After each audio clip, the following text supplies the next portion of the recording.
Dan Anderson with the Glen Ellyn Historical Society. Today I'm visiting the quaint town of Geneva, and I'm talking with Terry Emma, who is the Executive Director of the Geneva Historical Society. We're here today because Geneva has had for some time sidewalk plaques. And of course that's a project that we're trying to get Glen Ellyn to embrace as it goes through its downtown upheaval. When I learned that they were going to be tearing up the sidewalks and streets and everything, I thought this is the perfect time to do what Geneva has done with great success. So I wanted to come out and talk to you a little bit about your sidewalk plaque project, see what we might learn from it that we can apply to our situation going forward. Now, you mentioned earlier that this predates your involvement here. Do you know when the sidewalk plaques were put in? Oh, it'd probably be early 2000s, I would think. So about 20 years ago. Yeah, it's been a while. When they redid all the streets and put the brick in for each of the corners and the crosswalks. So it was part of a downtown restoration or whatever. It was. Yeah. And the city came to the museum to ask to help with some of the research and the different information to put at each of the places. That was one of my questions. Who initiated this? It was actually the city that did it. It was. I believe it was the city that reached out to us and said, you know, we're doing this project, we're tearing up the sidewalks, we're going to redo them. Wouldn't it be kind of fun to put little markers where history happened or where the buildings are that have significance? Because people walk through this lovely town all the time and they may go, oh, this is a very cool place, but they know nothing about it. Right. And so this was a great way to share just a little snippets of Geneva's history, and it gets them very curious. Well, that's one of the things I wanted to ask you about, because clearly with a plaque of that size, gears are 16 by 16, and we're looking at 12 by 12. Wow. Well, we're limited on space. We don't have very wide sidewalks. And we're also trying very hard to come up with a program that the village can embrace, because in this case, the village hasn't initiated it. The Historical Society is initiating it. So we've got to be sure it gets acceptance at the village and throughout the village. So at any rate, we're looking at 12 by 12s. And you can't do a whole lot with that much space. But what you can do is put a code number on each one. And part of our plan is to have a brochure and probably a website so that people look at the code number and they can go to the brochure or the website and get the full story on that site. And of course, as you know, most of these sites have a rich history that goes way beyond whatever building might happen to be there right now.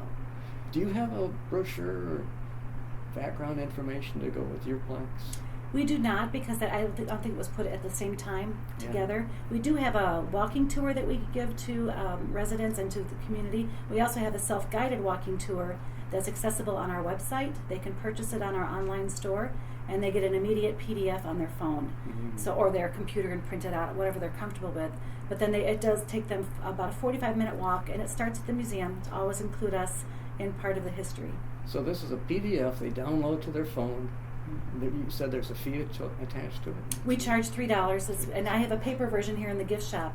So sometimes they'll come in, and I tell even the stores in town, I say, if you've got a husband who's bored and the wife is shopping, just send the husband down. Good idea. We'll give them the walking tour, the paper version. They purchase it for $3 here in the gift shop, and it gives them something to do while their wife is spending money down 3rd Street. Hey, that will appeal to the town. That's right. So it's a win-win. It's adding history to the visit of people who may come just for shopping, or maybe they're coming because they're curious.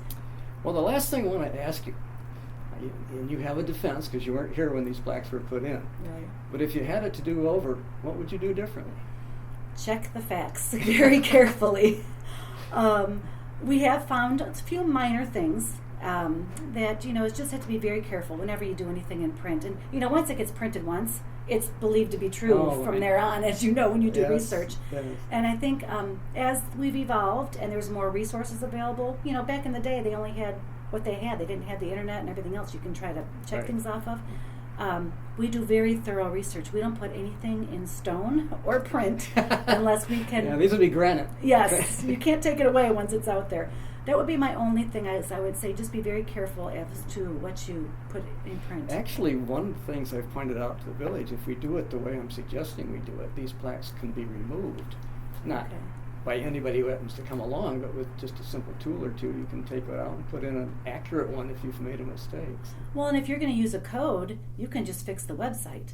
Yeah. You know, just put on what you want to on that stone, What's but safe. your code can lead to something, and you say, "Uh-oh, that's Yeah. the wrong year." Yeah. You can at least fix it there, and you've got a lot less That's true. cost and time to do. That's So true. that would be another option if there's anything you're not quite sure about. But I love that. I think that also brings in the next generation because everyone's walking around with their phones. Yeah. And if they don't want to come to the museum or something, they can learn right then and there. I would definitely, if you're going to send them to a site, make sure there's a link to yours right from there all the time. Always keep Glen Ellyn on that page. Well, I think it'll be part of our website. Good. You know. Yeah. Well, I hope you don't mind if we copy you. No, copy is the best form of flattery. That's right. Exactly. Well, thank you very much, Terry. Thank you. You've been very helpful. This is fun, and looking forward to this project. Well, let me conclude then by saying that for those who are interested, the Geneva Historical Society is the premier, in my book, the premier small town one in all of Illinois. Thank you. And we're not that far from Glen Ellyn here, so 25, 30-minute zip out and come out and look at what they're doing, because they're doing some wonderful things in a very historic town. Thank you. And if any of your members would like to come and have a private tour, just give me a call. I'd be happy to take you around. Thank you very much. You're very gracious. Thank you. That's it for today.